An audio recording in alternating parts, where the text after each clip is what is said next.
I think what I love about fantasy shows in general is that you can explore through allegory so many different themes. But I also love that even just in talking about it in some of these interviews, you realize there are themes that you didn't even see there in the first place. You won't believe me, but it was a sun summoner. It's a fantasy show set in a world called the Grishaverse that's similar to our own in some ways, but different in that there are some people who have magic powers to control the elements. And we meet Alina Starkov, who is a map maker in the army, and her country of Ravka is split in two by this enormous expanse of shadow called the Shadowfold. East Ravka is essentially imprisoned. So it's up to Alina, when she discovers that she has this magical power to summon sunlight, to destroy the fold. She's real.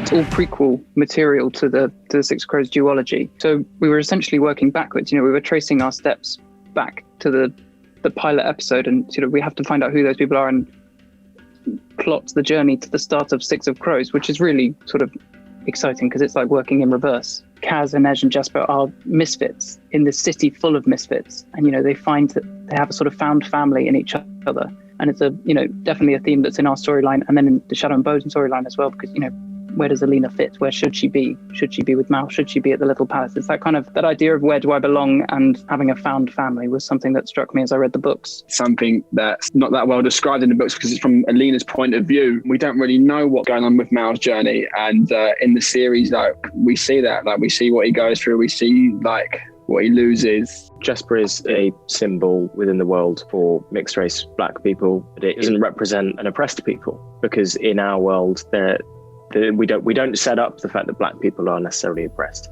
They are from a different nation, which is Novia Zem, and it's a strong power. They're the ones that brought in the revolver pistol. So, it's an interesting kind of thing to just have these facts. And similar with Jesper being LGBTQ, it's not something to be hidden, or it's not commented on as something that is special in any way or a novelty.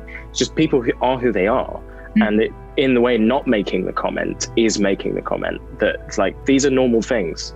Take them as read, and everyone needs to be accepted for who they are. It's not colorblind casting. All of the characters are cast, in relation to where they come from. This is a diverse world, but at the same time, it sort of feels incidental. Alina is the protagonist, but she also just happens to be mixed race. Inej is this amazing assassin, acrobat. I really wanted to find the journey of Inej, because the journey that she's been through and the choices that she's had to make and the alliances that she's had to make and the things that she's had to break within herself as well to kind of get where she is by Six of Crows. I think it's such a beautiful and engaging part of her. In the end, even though these people are blessed with extraordinary skill sets, it's about identity and who these people are and where they've come from and what they really want and where they fit in. You can find yourself in these characters. I hope that there are, young teenage mixed race or Asian or anyone really who can see this character who doesn't know where she belongs and start to realise where she belongs, and feel sort of inspired and represented by that.